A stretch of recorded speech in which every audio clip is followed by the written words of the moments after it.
Ketika Al-Quran diturunkan, orang Arab sedang terpesona oleh syair-syair yang indah. Tiap tahun ada perlombaan sastra syair di pasar Ukas. Mana syair yang paling indah mendapat kehormatan digantungkan di dinding Ka'bah. Sampai 10 banyaknya syair yang mendapat kehormatan buat digantung di Ka'bah itu. Wahyu datang kepada Nabi berangsur seayat demi seayat. Kemudian baru diangsur mengumpulkan, terutama oleh Khalifah pertama, Abu Bakar Siddiq. Dan disempurnakan lagi dengan menyalinnya kepada beberapa naskah oleh Khalifah ketiga, Utsman bin Affan.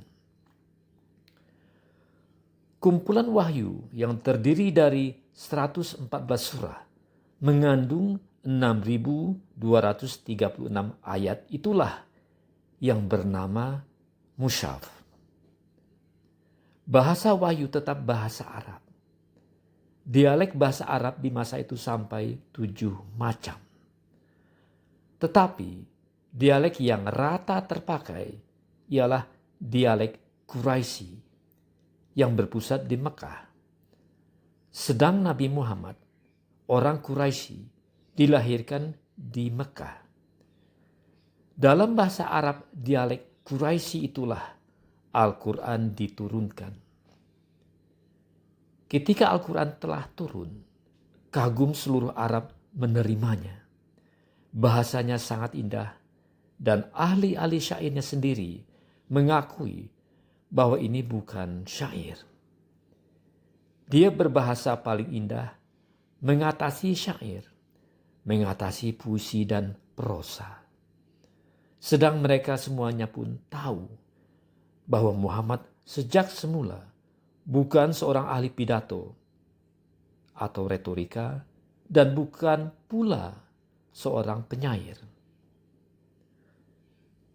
Ada suatu hadis atau perkataan Rasulullah diriwayatkan oleh Muslim bahwa Nabi Muhammad SAW melarang membawa mushaf ke negeri orang kafir. Tetapi sekarang dunia sudah berubah, bahkan sudah kecil, karena mudahnya perhubungan. Di antara satu bangsa, lain bangsa telah bercampur, telah bertemu. Kebudayaan telah ambil mengambil. Orang memerlukan tahu akan Al-Quran. Kalau di zaman dahulu, membawa ke negeri orang kafir saja pun tidak boleh. Sekarang beberapa naskah Al-Quran terdapat dalam perpustakaan penting di negara-negara besar di Eropa, Amerika dan Rusia. Bahkan beberapa naskah Al-Quran ada dalam perpustakaan Vatikan. Dalam Festival Islam di London tahun 1976 dipamerkan berpuluh Al-Quran dengan berbagai bentuk seninya. Di antaranya mushaf yang ditulis di abad ke-8 ke-11 Hijriah. Sebagaimana juga kitab Perjanjian Lama dan Perjanjian Baru ada dalam perpustakaan orang Islam. Dan Al-Quran pun telah disalin ke dalam segala bahasa. Muhammad Pikho telah menerjemahkan Al-Quran dengan gaya sastra ke dalam bahasa Inggris dan dia sendiri masuk Islam. Ke dalam bahasa Indonesia pun telah banyak salinan Al-Quran yang mula-mula sekali menerjemahkan Al-Quran ke dalam bahasa Melayu bersamaan dengan tafsirnya ialah Syekh Aminuddin Abdul Rauf bin Ali Al-Fansuri pada pertengahan abad ke-17. Berguru di Madinah Al-Munawwarah kepada Syekh Ibrahim Al-Qawrani sekitar tahun 1920. Sesudah itu berturut-turutlah disalin, diterjemah, dinukil, dan ditafsir sampai kepada zaman kita merdeka sekarang ini. Sebagai seorang yang menghadapkan perhatian kepada bidang sastra, terutama karena dia pula satu-satunya ahli kritik sastra Indonesia di zaman ini, niscaya segala terjemah dari tafsir itu telah dibacanya. Mau tidak mau, di samping timbul cintanya kepada Al-Quran, pasti tergugah rasa kritik sastranya atas terjemahan yang berbagai macam. Teranglah bahwa pengetahuan tentang perkembangan bahasa Indonesia yang kepadanya Al-Quran diterjemahkan. Tidak banyak di antara ahli-ahli penterjemah dan penafsir itu yang mendalaminya. Bahkan kadang-kadang bahasa itu kaku, kadang-kadang terlalu terpengaruh dengan susunan bahasa Arab. Bahkan kadang-kadang tidak dimengerti susunan katanya oleh pembaca-pembaca yang mengerti jalan bahasa Indonesia. Apatah lagi, pasti pula Habib Yasin membaca terjemahan Marmaduke Pickhoe yang bernama The Glorious Quran dalam bahasa Inggris, yang dalam terjemahan itu jelas bahwa Pickhoe menguasai kedua bahasa itu sehingga terjemahan itu pun enak dibaca. Pada pendapat saya, inilah sebagian besar yang mendorong saudara Dr. Habib Yasin membuat terjemahan Al-Quran ke dalam bahasa Indonesia dalam cara sastra. Maka bukanlah berarti bahwa Habib Yasin membuat terjemahan Al-Quran dengan susunan sebagai syair, melainkan sekedar memilih kalimat dan susunan kata yang indah. Yang lebih layak bagi seorang muslim melakukannya demi menghormati bahasa Al-Quran. Karena sastra Indonesia baru pun sedang dalam perkembangan pula. Dan dia pun lebih berani karena 20 tahun yang lalu seorang koleganya di Yogyakarta, Muhammad Dipanegoro, telah memulai terjemahan beberapa surah yang pendek secara sastra dan menyiarkan dalam beberapa majalah. Kawan itu berkata pula, sayang Habib Yasin bukan ulama.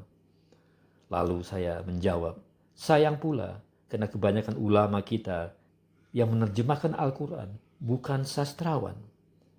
Memang jarang ulama merangkap jadi sastrawan sebagai terhimpun dalam diri Imam Syafi'i radhiyallahu anhu.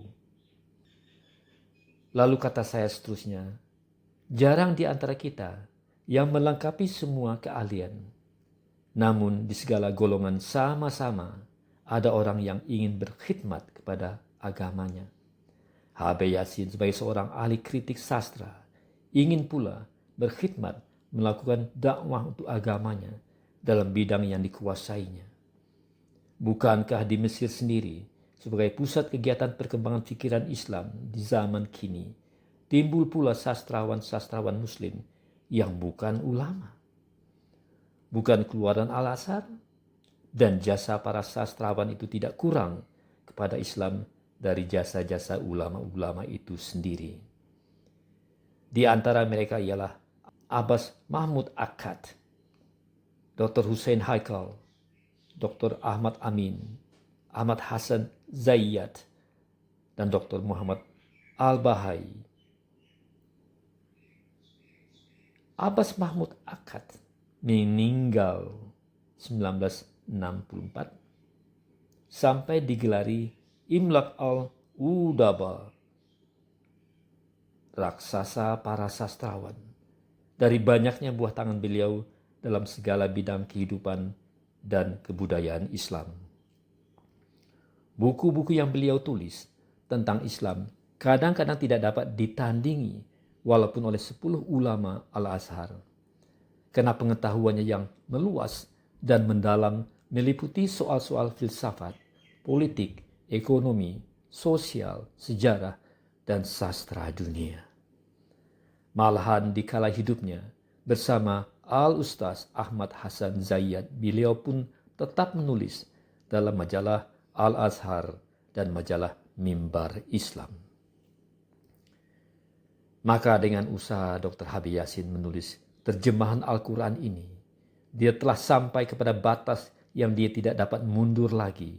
Buat seterusnya, turut memperkuat perkembangan penyebaran pikiran Islam di tanah air kita bersama-sama dengan teman-temannya yang lain.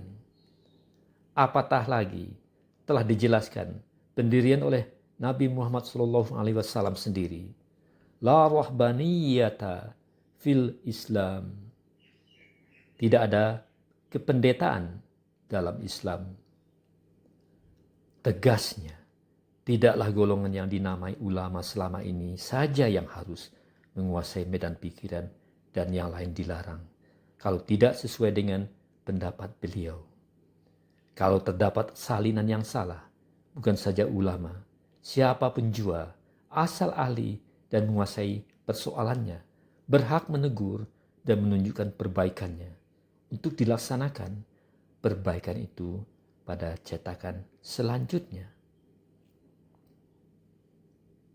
Jakarta, 17 Februari 1977. Wassalam. Haji Abdul Malik bin Abdul Karim Amrullah. Hamka.